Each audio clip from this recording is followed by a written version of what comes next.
முன்னேற்றக் கழகத்தினுடைய தலைமையின் சார்பில் ஆதித்தமிழர் பேரவைக்கு இன்றைக்கு பேச்சுவார்த்தைக்கு அழைக்கப்பட்டோம். இன்றைக்கு உள்ளே பேசியிருக்கிறோம். கடந்த 21 ஆதித்தமிழர் பேரவைக்கு ஒரு வாய்ப்பு வழங்கப்பட்டது. மீண்டும் இப்போதும் நாம் அந்த வாய்ப்பை கேட்டிருக்கிறோம்.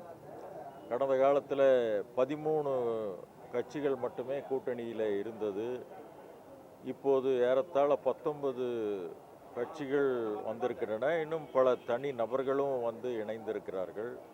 ஆக மிக பலமான ஒரு கூட்டணி அமைந்திருப்பது மட்டுமல்லாமல், இந்த வருகிற தேர்தல் என்பது வெறுமனே ஒரு தேர்தல் என்பதாக இல்லாமல், இது ஒன்றிய மோடி அரசுக்கும், அதாவது ஒரு வர்ணாசிரம தர்மத்துக்கும், இங்கே ஒரு ஜனநாயகத்துக்கும் நடக்கிற மிகப்பெரிய ஒரு போர் தான் அப்படின்னு நம்முடைய முதல்வர் அவர்கள் குறிப்பிட்டிருக்கிறார்கள்.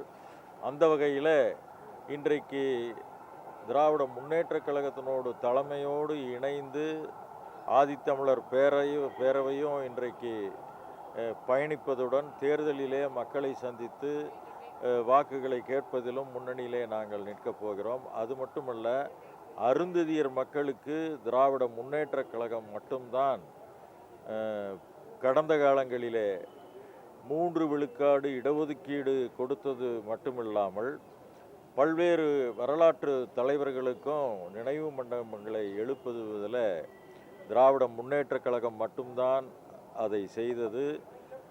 32 ஆண்டுகள் ஆட்சி செய்த அதிமுக அதை எதையுமே செய்யவில்லை. ஆனால் அதற்கு பிறகு வந்த கலைஞர் மட்டும்தான் இந்த மக்களை பற்றி நினைத்தார்.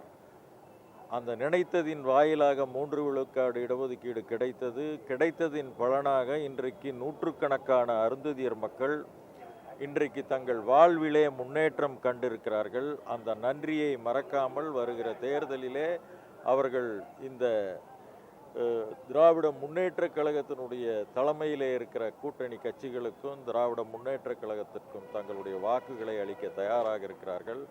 அதே போல பாசிச சக்திகளை எதிர்த்து ஒன்றிய அரசு கொண்டு வருகிற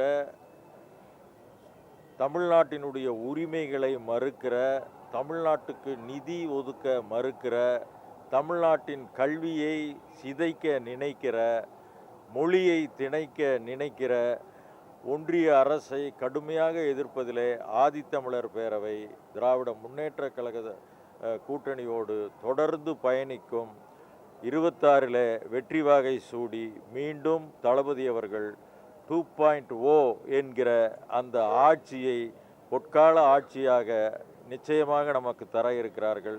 தற்போது நடப்பதே பொற்கால ஆட்சியை மிஞ்சும் வகையிலே நலத்திட்டங்களை கொடுத்து கொண்டிருக்கிறார். 2.0 என்பது இன்னும் எப்படி இருக்கும் என்று நினைத்து பார்க்கவே நமக்கு பிரமிப்பாக இருக்கிறது. ஆகவே அந்த ஆட்சி மலருவதற்கு நாம் ஒத்துழைப்போம். நன்றி, வணக்கம். ஆமாங்க,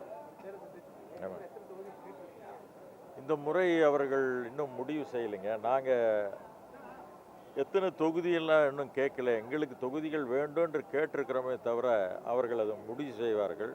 கடந்த முறை கொஞ்சம் அந்த மேற்கு தளத்திலே கொஞ்சம் வெற்றி வாய்ப்பை இழக்கிற ஒரு 10-15 தொகுதிகள் ஏற்பட்ட காரணத்தினால் அதோடு நாமும் அந்த வாய்ப்பை அப்பொழுது இழந்தோம்.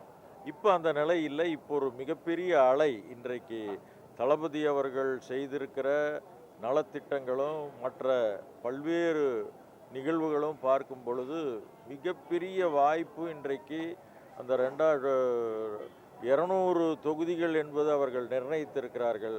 அதற்கு மேலும் கிடைப்பதற்கான அதிக வாய்ப்புகள் இருக்கிறது. நன்றி, வணக்கம்.